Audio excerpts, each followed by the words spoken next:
We can probably spend the whole day talking about what is an instability. It's a very technical term, isn't it? You have an instability. Oh my God, I can never walk again. Can you get some help here? Whatever, right? This is a very trendy word, instability. But what would you tell my patient? This is a patient of mine, a high school athlete, a quarterback. Friday evening, playing high school quarterback. He snaps the ball, fakes left, rolls out right. Aren't you impressed I know that? Anyway, snaps the ball, fakes left, rolls out, they hit him in the back, it comes off and says, my back hurts. Yeah, no big deal. Little stim, little heat, little ice, whatever they're working on. It goes back in the second half. Plays the night, comes up at the end of the game and says, my back is sore. He goes through some therapy, goes through some training. Next week he plays again. Same thing happens. Finally, Dad gets upset and says, go see the family doctor. Family doctor takes an x-ray. Family doctor has a stroke. This kid has a grade 22 spondylolisthesis, right? You can all see the slippage here. The funny thing is, if you look at the cross-sectional MRIs and the cross-sectional CAT scans, he has sclerosis, which means it's been there. This didn't happen last Friday night. This happened a year ago, 2 years ago, 3 years ago. Now, I'm not proposing this is normal, but what percentage of Olympic gymnasts have a spondy? Oh, by the way, not a single, a double or 3 level. It is estimated that you have to have at least 2 levels of a spondy to be on the Olympic gymnastic. And we're not making fun of it. If you look at the data out there, and we've been duped by this idea that this stuff is bad. Now this will catch up with him, no doubt about it. He's 18 years old. This will happen. All right? Life slows down, family happens, all that thing. But the point is, this didn't hurt that night from the spondy. There's something else going on. Oh, by the way, how many athletes have it?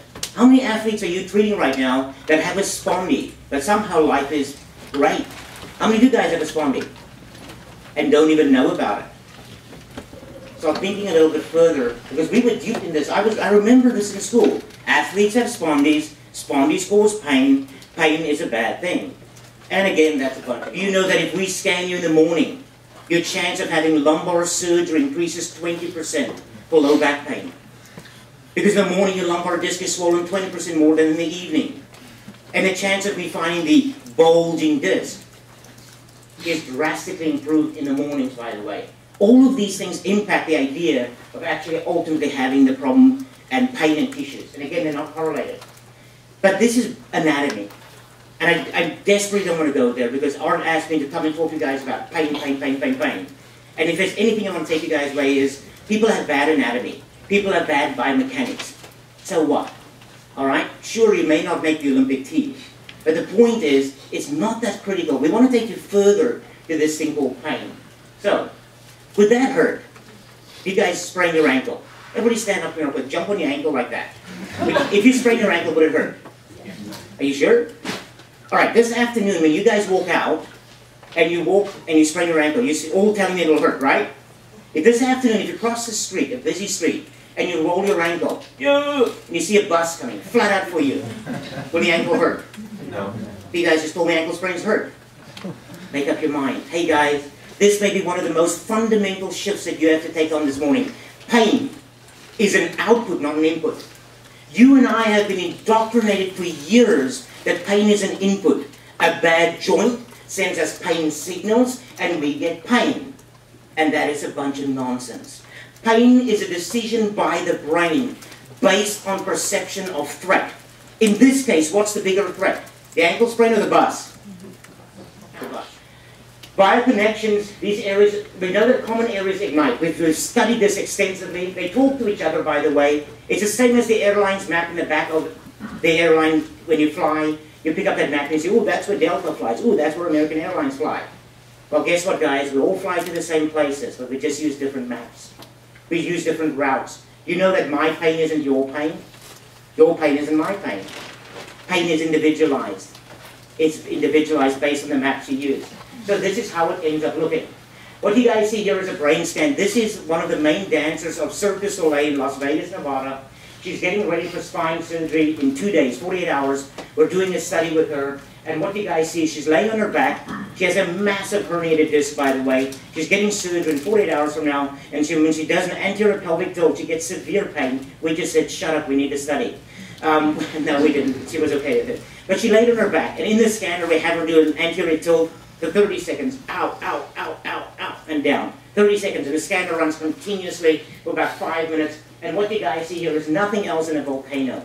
A firestorm is what happened in the brain. Pain uses your brain. Think about it. You have an athlete with you right now that you want to work on fine motor control, a certain sequence, a certain performance. And the brain, I will guarantee if you put a stethoscope on that brain, the brain's going, you stupid therapist, you stupid trainer. Can you not see I'm in another meeting? Sorry, that's the analogy. Can you guys see how critical it is to shut pain down, to deal with the pain part? Because otherwise your performance is going to be a major problem for you. We have now studied it extensively, and so what you guys can see here very simply is there are multiple areas in the brain that get activated. They all talk to each other, and then we form this map. Watch this. The premotor cortex, Ron Melzack and Wall, Pain Gate guys. Melzack told us that the day that he figured out the motor cortex is part of this, he fell out of his seat. He said, why they run? The miler. They run, and then some, you know, they run to get in that last stretch, and somehow they find that next gear to kick in because somebody comes up to them. How can you run at that pace slowly around the field and suddenly they kick in and run? The theory behind this is what we often talk about, the central governor. Hill described this in 1924, that it's kind of the idea that the governor constantly monitors the body. And the governor is what? The brain. The brain constantly monitors the body. If you're running the local 5K race, and you're gunning it for the finish line because you're looking at your watch and saying, fastest time ever, gun it. The thing that determines your ability to get to the finish line is partly what the brain thinks. If VO2 max was the only indicator of performance, then the Olympic Games is pretty simple. Everybody comes to a lab, we just measure them real quick and say, gold medal, yay! It has to be here, doesn't it? But somehow there are people whose VO2 max is lower than the other guy, but he wins. Something's going on, and the brain drives this very powerfully. But in this lecture this morning, I told you what happens to the brain in pain. It's hijacked.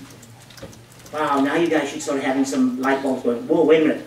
The brain that determines sports performance is now being held busy by something else. So what happens to sports performance? You guys see where we're going, right?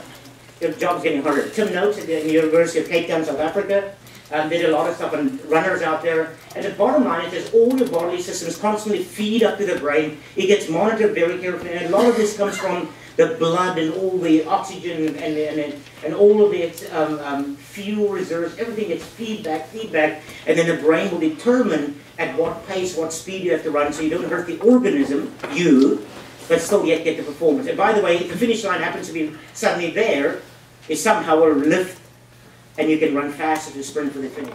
As an example, your nerves are buzzing here. You step in a nail, wakes up, hits the threshold, zap, it sends a message, get the nail out. But in pain, what happens is this. The nervous system doesn't go here. What does it do? It starts going and living here. And that is where pain comes from. Watch this. In this model here, you could drive 3 hours. Now you can drive 5 minutes. And this is where we start. We're teaching people that, do you hurt? Yes. But it's not because the tissues got injured. Sure, they get injured, but they heal. The biggest reason you have pain is because your nervous system has become sensitive.